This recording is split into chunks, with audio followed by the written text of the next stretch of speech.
एक कसम उठा के फिर कहा और मैं अब भी कहता हूं कि मैं चित्राल से चल के कराची पहुंचता हूं। हल्फन कह रहा हूं सारे आजाद पीटीआई के नहीं थे, मैं पर्सनली जानता हूं। अच्छा। लेकिन फैसला जब आया तो मैं भी परेशान हो गया कि एक ही हो रहा है। जवाब फैजी साहब की तरफ बढ़ने दीजिए।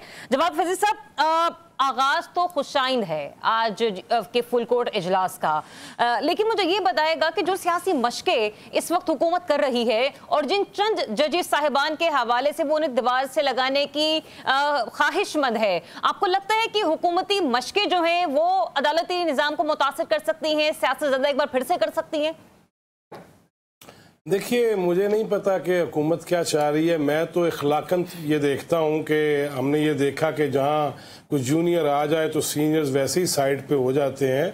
ये इखलाकन सारा मामला है। अभी मेरे दोस्त अनवर रजा साहब ये कह रहे थे कि chief justice of Pakistan justice Yahya Afridi साहब के लिए चैलेंजेस नहीं है। मुझे लगता है यही दो सीनियर ही उनके लिए चैलेंज होंगे और ये खुद भी अगर चाहें तो मामला बड़े अच्छे हो सकते हैं, अदलिया की इज्जत करवा सकते हैं, अपनी इज्जत भी रख सकते हैं। क्योंकि मैं एक बात बड़ी वाज़ेह कहूं कि जब अदालतों के अंदर सियासत, liking disliking, good to see you वाले जज्बात और इस किस्म के मामलात आ जाएं तो फिर वो जो दायरे हैं वो रहा करते हैं और वो नहीं जा सकते, उनके बारे में बात होती रहेगी।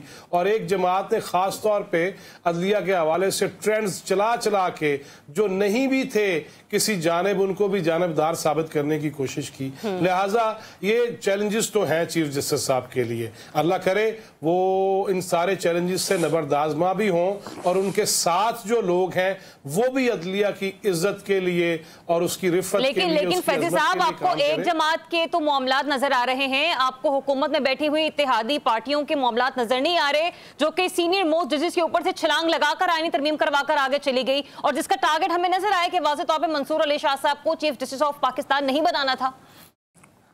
तो मैं यही तो कह रहा हूं कि अब तो हो गया ना, चीफ जस्टिस तो बन गए ना। तो हो गया, लेकिन आप ये भी कह रहे हैं कि अगर जूनियर बन गया चीफ जस्टिस तो बाकी दो लोग इखलाकी तौर पर ओहदा छोड़ दें। बड़ी माजरत के साथ क्यों छोड़ दें?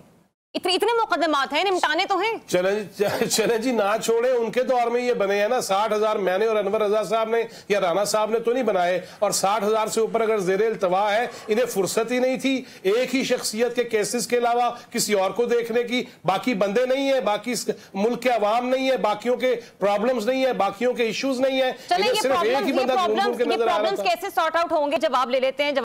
मैं नहीं समझता माजराई इसको कहा जा सकता है। मैं ये समझता हूँ कि आईनी नुकात हैं, हर एक की राय है। और आपने जिस तरह कायरा साहब से सवाल किया और उन्होंने बड़ा खूबसूरत जवाब भी दे दिया कि अगर तशरीह 3 दिन की 15 दिन कर ली जाएगी तो इसको कैसे तस्लीम किया जाएगा। ये अपनी जगह पे उनका पॉइंट बिल्कुल वैलिड है और बिल्कुल 100% में मुत्तफिक हुई इस हवाले से। देखिए ज़रिया, मैंने आपके प्रोग्राम में बैठ के और आपने मुझे उस वक्त ये कह दिया था कि ये फैसला आपने नहीं करना। मैंने कसम उठा के फिर कहा और मैं अब भी कहता हूं कि मैं चित्राल से चल के कराची पहुंचता हूं।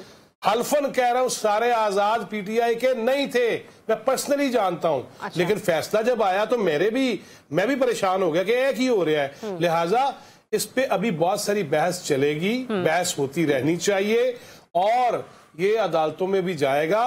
मैं नहीं समझता कि महाजराई जो है वो बड़ी शिद्दतों पे जाएगी, लेकिन आईनी कानूनी नुकात जो हैं वो सामने आते रहेंगे। और यही तो रोना है असल में इस मुल्क में कि हर बंदे के पास अपना अपना एक नुक्ता है और एक नुक्ते में गाल भी नहीं मुकांदे और एक पे ऊपर एक नुक्ता फेंकते चले जाते हैं। और यही मसला है कि हर एक के पास दलील है, हर एक के पास अपने हक में बड़े दलाइल भी मौजूद हैं, मगर ये सिलसिला भी चलेगा और इतनी आसानी से हल नहीं होगा। स्पीकर साहब ने जो कहा, जिस तरह कायरा साहब कह रहे थे, यकीनन वो कस्टोडियन ऑफ द हाउस हैं, उनकी राय का भी एहतराम होना चाहिए। और यही तो असल बात है कि फिर पार्लियामेंट मुझे यही तो समझ नहीं आ रही। हाँ, ये जो आप बात कर रहे हैं कि पार्लियामेंट सुप्रीम है या फिर क्या कहते हैं सुप्रीम कोर्ट सुप्रीम है, उसके फैसले